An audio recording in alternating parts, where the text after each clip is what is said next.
Les amis, très très bonne nouvelle. Vous savez, il y a un peu moins d'un an, le journaliste Pierre Plotu, et je suis sûr qu'il verra cette story, le journaliste Pierre Plotu ainsi que le journal Libération avaient intenté une procédure contre moi. Ils avaient porté plainte, donc j'avais été reçu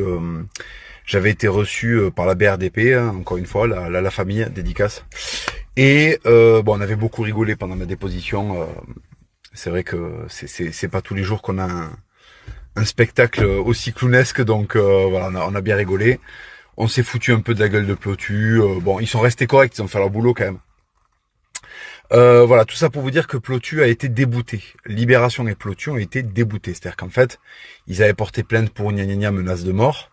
Il y a rien eu. Voilà, il y a rien eu. L'humiliation et encore toujours l'humiliation. Voilà. Ce qu'il y a de très drôle, c'est qu'en plus, quand ils portent plainte, tous là, avant de bider lamentablement, parce que Mélenchon a bidé, le Parti communiste a bidé, ils ont tous porté plainte contre moi, ils ont tous bidé. Quatennens a porté contre moi, il a bidé, il a porté plainte contre moi, il a bidé. Ils ont tous bidé, en fait, c'est terrible. Le journal Libération, Plotu, donc là, ils ont été déboutés, donc il y a encore un bide. Ça fait beaucoup. Et alors, j'ai l'impression que quand ils portent plainte, ils se disent, waouh, j'ai fait un truc d'éther, là, le mec il prend la pression. Il faut que vous compreniez qu'en fait, il faut comprendre un truc. Quand j'étais gosse et que je jouais au rugby, je prenais des Ariégeois, des Basques, des Landais, des Gersois de 45 de QI et de 100 kilos à 12 ans, tu vois, dans le museau. Ça, c'était des coups de pression. Des coups de pression de journalistes qui portent plainte. Mais, putain, mais on appartient tellement pas au même monde. Et pareil pour la boxe, quand t'as mis les gants avec des Angolais de 130 kilos et des Algériens avec des cicatrices et des bourrelets de nuque, un journaliste de Libération qui porte plainte contre toi, en termes de sensation et de gêne, c'est l'équivalent d'une brise fraîche sur le bord de mes couilles quand elles transpirent, quoi. Voilà, c'est pas ce que j'appelle des dommages et des dégâts. Donc voilà, je voulais vous dire que Plotu va voir ses stories. Et il s'est mis sa plainte, et Libération s'est mis sa plainte au cul. Voilà. Et je me permets le luxe de leur cracher à la gueule dans ma dernière vidéo. Avec un petit scud au moment de l'enlèvement de l'enfant. Voilà.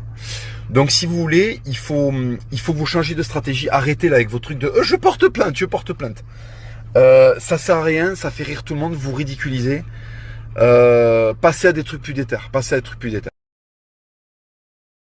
Voilà, moi ce que je propose à Pierre Plotu, si jamais il veut vraiment en finir avec moi, il se déplace, quoi. C'est ce que je disais dans ma première vidéo, il se déplace, on se rencontre, on voit ce qui se passe.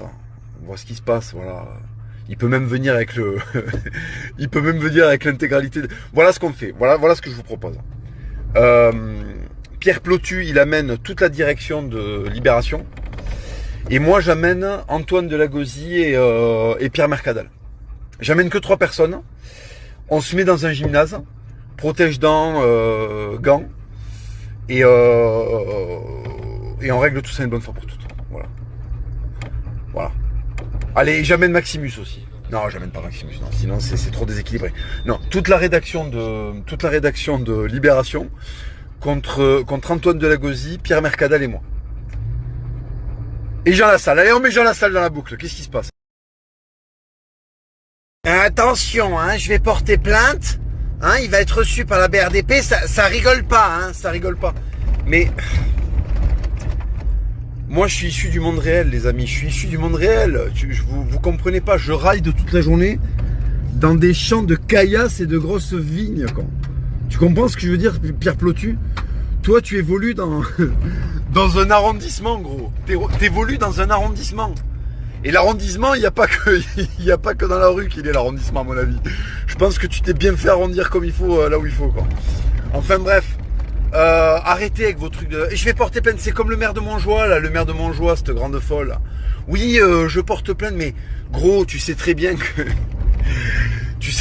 si les journalistes se penchent pas sur ton affaire, c'est que s'ils en parlent, ils vont être obligés de fouiller dans tes magouilles. C'est pour ça que personne parle de l'affaire. Parce que tu te doutes bien que si t'étais vraiment harcelé... Si t'étais vraiment harcelé, ils se rueraient tous là, tous les journalistes, ils seraient déjà en train de faire des gros, comment ça s'appelle, des gros articles pour dire oh là là, un maire agressé par l'extrême droite. Mais le truc c'est que dès qu'ils se penchent dans le dossier, ils voient que t'as magouillé comme un petit porcinet quoi. Et en fait le problème c'est que s'ils parlent de l'affaire pour me clasher, ils vont être obligés de parler de tes petites magouilles. Eh oui. Donc ils sont un peu face à un dilemme. C'est-à-dire que s'ils m'incriminent et qu'ils parlent de l'affaire, ils sont obligés de parler de toute l'affaire. Donc du coup, les gens vont aller voir les vidéos. Et dans les vidéos, tes carabistous, ils sont exposés. Et oui, donc là, il y a un petit dilemme pour la République. Alors, est-ce qu'ils vont te lâcher? Moi, je pense qu'ils vont te lâcher. Moi, je pense qu'ils vont te lâcher, que tu vas prendre la pression tout seul dans ton coin. Voilà. Parce que si jamais l'affaire devient une affaire publique, ça va être problématique. Parce que là, il y a des pièces dans le dossier qui vont te poser problème. Ça, c'est un vrai truc que je vous dis là, c'est un vrai truc, c'est-à-dire qu'en fait, avec cette affaire, ils sont embêtés, parce qu'en fait, tous les journalistes sérieux d'investigation, ils voient qu'il y a des problèmes, enfin, ils voient bien que Christian Orgal, il y a d'énormes problèmes. Alors, ils ont un dilemme, c'est-à-dire, si ils s'en prennent à nous, ils doivent expliquer pourquoi tout ça s'est produit. Et s'ils expliquent pourquoi tout ça s'est produit, ils sont obligés d'aller farfouiller dans les magouilles du maire.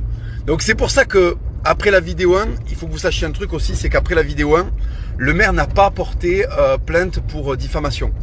Parce qu'il sait pertinemment que s'il porte plainte pour diffamation, et ben en fait on demande une enquête administrative et là,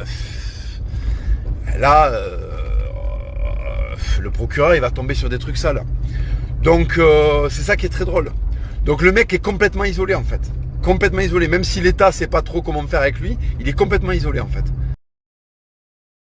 Après, je vous avoue, hein, moi, s'il y a un journaliste qui décide de faire un article pour aller aider le maire, c'est génial parce qu'après l'affaire, elle devient publique, elle va avoir une meilleure exposition. Là, c'est le régal. Là, il a tout à perdre pour ça. S'il fait un procès ou qu'il y a un article, moi, je rêve de ça. Hein. Moi, je rêve qu'il y ait une énorme vague de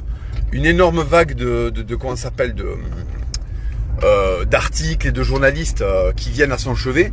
Comme ça, quand on l'aura fait condamner pour les carabistouilles qu'il a faites. Ils vont se ridiculiser et surtout ils vont être en PLS d'avoir défendu parce que là ça va alimenter encore plus de vidéos, ça va alimenter du buzz. Moi je n'attends que ça. Là si vous voulez l'absence d'articles sur l'affaire joue en notre défaveur quoi. Parce que le maire peut continuer sans trop d'encombre à faire ses magouilles. Voilà. Et d'ailleurs il le sait pertinemment, je vous dis, il n'a pas porté plainte après la première vidéo pour diffamation parce qu'il sait pertinemment que s'il y a procès, c'est parti pour des montagnes russes là.